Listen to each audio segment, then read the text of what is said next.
For 27 years, the family of Tupac Shakur has been waiting for justice. We are here today to announce the arrest of 60-year-old Dwayne Keith Davis. You have to be curious to what they raided his house about. You know, Keefy D was doing a lot of speaking. You know the phrase that goes, lies can go on for ages, but the truth always kicks down the door. Guess what, though? The long-awaited day might finally arrive today. Fresh reports just revealed that they have found 2Pac's killer. And hang on to your hats because it appears that Diddy may soon feel the heat as well. Feeling Kofi O'Hue-like? Yes, I believe he needs to be cautious. He observed where everyone was *** king. You understand what I mean. You see, none of those gnats really have any power over me. You all see and understand what it is, you know, the track record at the end of the day. What actually is happening then? For more than 20 years, the music business and fans have been plagued by the haunting, unresolved mystery surrounding the death of the legendary musician Tupac Shakur.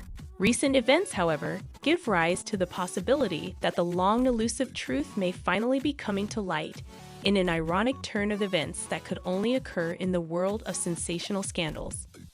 No other than Dwayne Keith D. Davis, a trouble-prone 60-year-old gang boss from Las Vegas, was handcuffed by detectives. His arrest has shocked the industry and given those who have yearned for justice in Tupac's murder case a glimpse of optimism.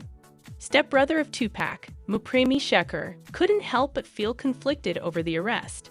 He referred to it as bittersweet and raised an eyebrow when he said that they had known for years about Keith D's involvement. Why did it take investigators so long to apprehend a suspect who had been shamelessly disclosing his involvement in the crime remains the million-dollar issue. Homicide following Keith D's arrest, Lieutenant Jason Johansson gave an engrossing press conference where he was forthright.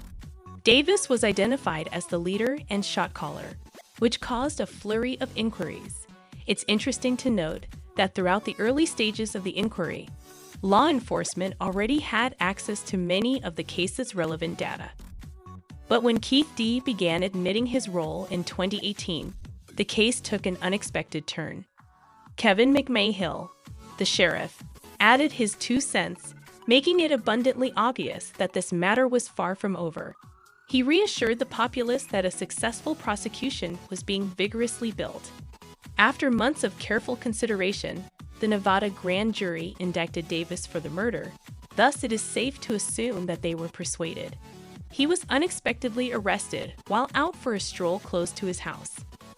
Keith D's amazing desire to come clean in public distinguishes him from the other accused in this case.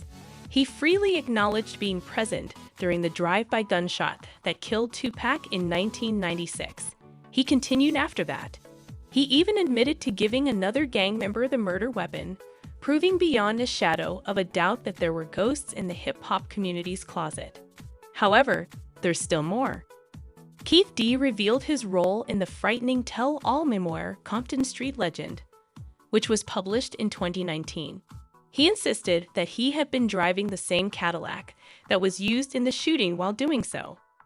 He revealed all in this incendiary literary work, saying that in a top-secret encounter with federal and local law officials in 2010, he had truly told them about his involvement in the ***.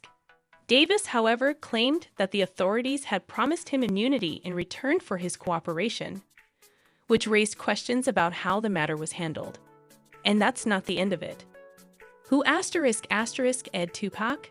A gripping documentary that was published in 2018 had a bombshell from Keith D. He declared outright that he was in the automobile that night with his nephew, Orlando Baby Lane Anderson, riding shotgun. Even more, he admitted to giving Anderson the murder weapon just before the deadly bullets were fired. When Tupac Shakur was fatally shot 4 times in the chest on that dreadful night of September 7, 1996, in Las Vegas, he was only 25 years old. His sudden death stunned the globe, and now Keith D's audacity to publicly acknowledge his involvement in the crime is shaking the music business, especially given how high-profile the case is. This past July, Henderson, Nevada police raided the home of none other than Keith D's wife, Paula Clemens, in a manner reminiscent of a Hollywood movie. The goal of this operation was to find evidence that could link Davis to the crime as part of the ongoing investigation into 2Pac's murder. The police found gold throughout their search. They found a cache of .40 caliber bullets on the site, important pieces of evidence that will be examined by forensic experts to see whether they have any connection to the unfortunate murder of Tupac Shakur. The authorities' decision to search Keith D's wife's home is a clear indication of how seriously they are taking this investigation.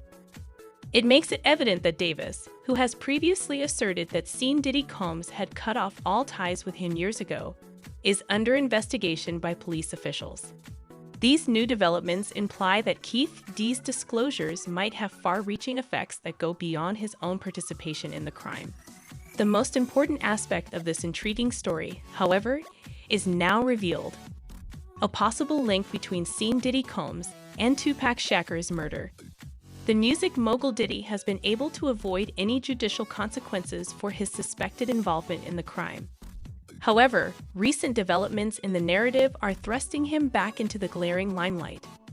Numerous people, ranging from common onlookers to A-list celebrities, have created a web linking Diddy in some way to Tupac's murder. Everyone was already aware that you were somehow involved, in the back of their minds. Like it's very obvious. When you go deeper into the shady objectives and dark motives that are hidden beneath the surface, the theories that Diddy was involved acquire more momentum.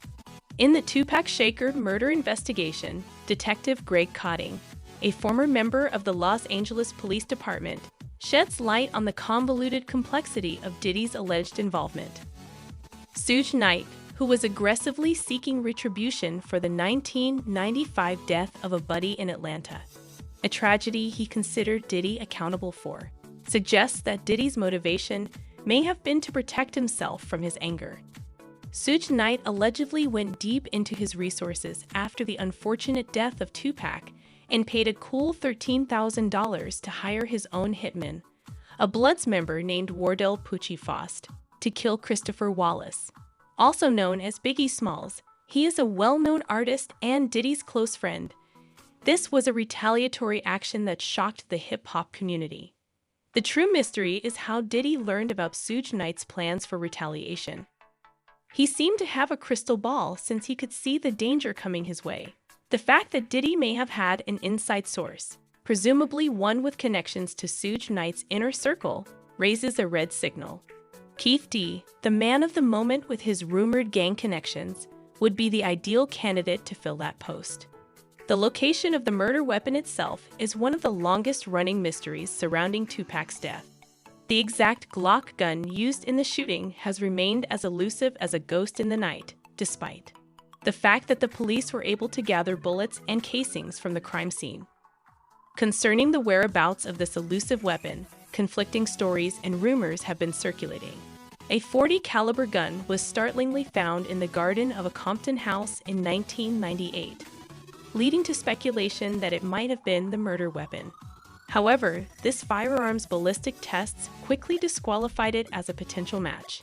Detectives painstakingly examined the markings that the pistol would have left on fired bullets to the casings found at the crime site, and the results were a resounding no match. In a shocking admission made in the film Who F***ed Tupac, Keith D detonated a truth bomb that rocked the radio dial. He asserted that on the night of the murder weapon itself inexplicably disappeared. Without the murder weapon, any links between the found bullets and the crime could only be considered circumstantial, according to Detective Kading. In essence, the mysterious disappearance of the murder weapon has put a huge wrench in the works, seriously obstructing the investigation's progress and making it difficult to gather solid proof. Folks, this is where the plot gets even more complicated. In a startling admission, the former heavyweight champion Mike Tyson seems to claim that he has proof connecting Diddy to Tupac's passing.